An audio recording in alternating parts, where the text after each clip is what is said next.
Hello YouTube, as some of you are aware, I'm busy doing repairs for a certain company and they sent me a whole box full of consoles and things to repair. What we've got here is something a bit interesting. I've dealt with one or two of these before in my life, but never on a Model 1 and Sega Saturn. What it does is it plays the games, and after a certain period of time, 10 minutes or so, the whole system just crashes and it kicks the person out. So let's turn it around quickly, let's take it apart and see what it's doing. And normally this is just dried up capacitors on the secondary side of the power supply. You can sometimes visually see that, other times not.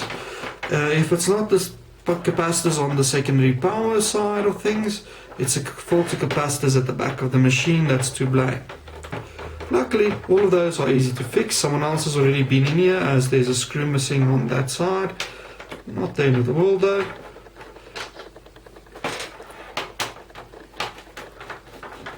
But let's get in here and have a look.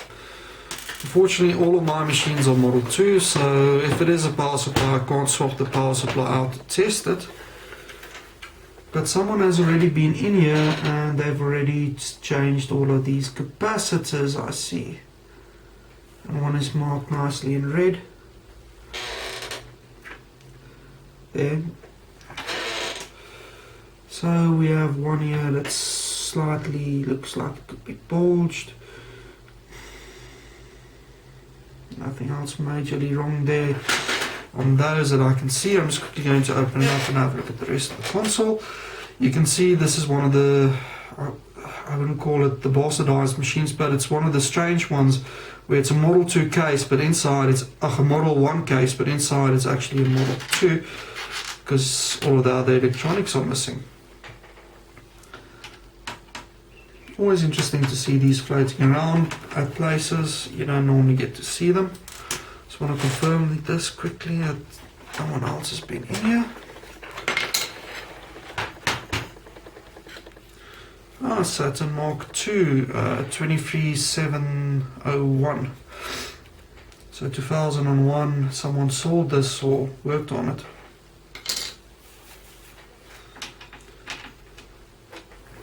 I can see that there's no battery at the back, which is not a good idea. These Saturns don't like functioning without that clock battery for some reason. My one machine, for instance, would freeze sporadically without the clock battery inserted. So what I'm doing here is I'm just quickly going to remove this, remove the case, and just have a look at the actual machine itself at the bottom and just see if there's any capacitors that's noticeably damaged on the motherboard itself.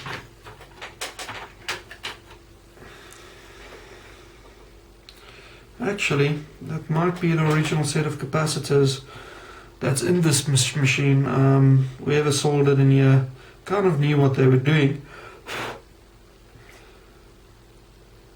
Okay, and it looks factory sealed, but once again, one of them has a red stripe across it. I don't know, 16 volt, 22 UF, might have a spare. We'll chuck it in and see what happens.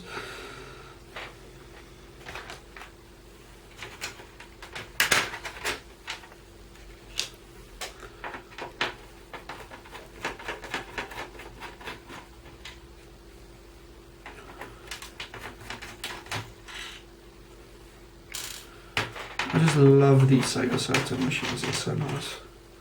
Lovely machines, especially to work on.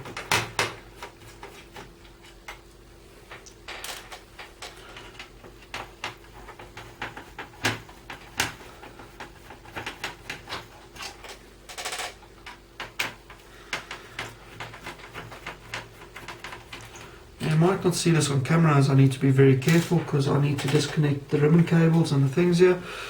So, sorry, but I need to get this closer to me. What's going to be the best way to approach this? Let's see if I can actually do this on camera for you. I'm just going to lift up the left side of the connector, the pins. And I'm going to do the same on the other side. hopefully without damaging anything. There we go, it's lifted. This side. It's lifted. That's out.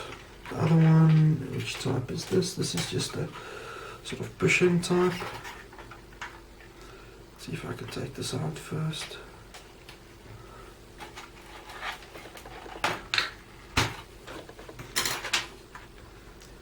And laser directly connects. No, that doesn't. So what's preventing me? There's a plastic shield. I normally remove these because they're just a pain in the backside.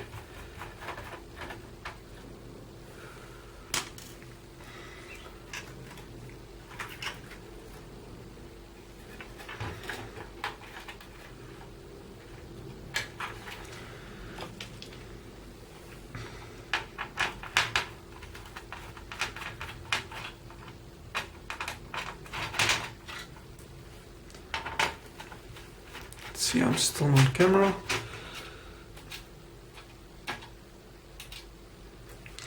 That gets removed.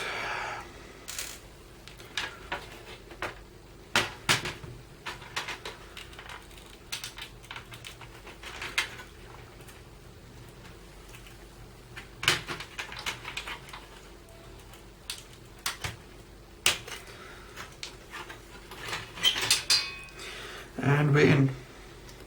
Oh yeah, here's your problem. That capacitor right there is pinched.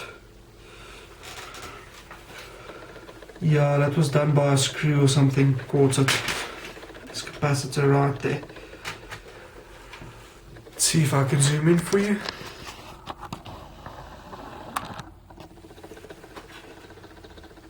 See that? Capacitor there. It's a 447 167 5 volt something like that. But yeah, there's your problem right there. Someone screwed this down and screwed the thing down, and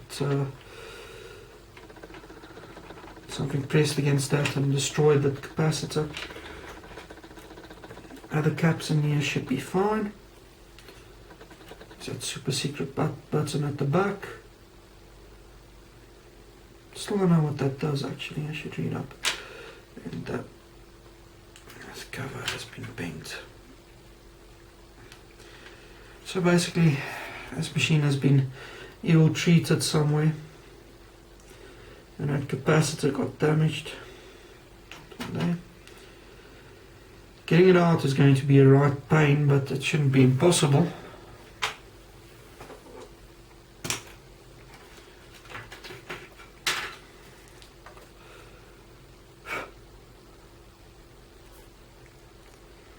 Lovely machines these. I don't know if you can see the board there, but let's see if I can get another view of that capacitor for you.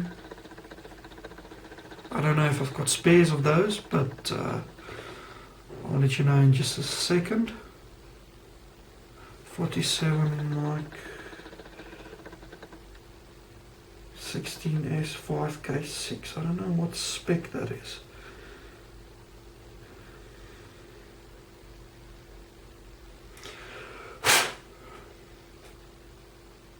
But yeah, that will definitely cause exactly what they're experiencing. The console working for a couple minutes and then stopping. So let's remove that capacitor. Put everything back together and see if I'm right and if the thing still works.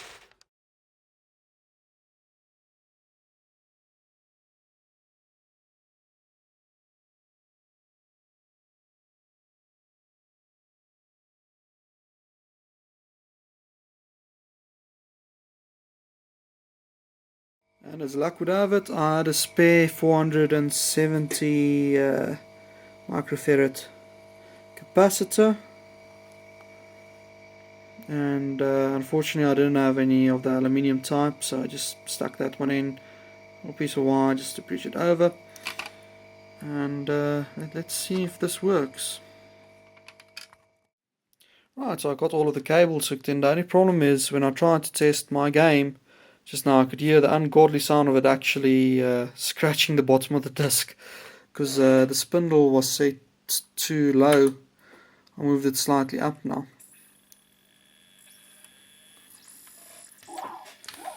As you can see, no battery. But I can also hear the laser struggling to read that. It's really struggling.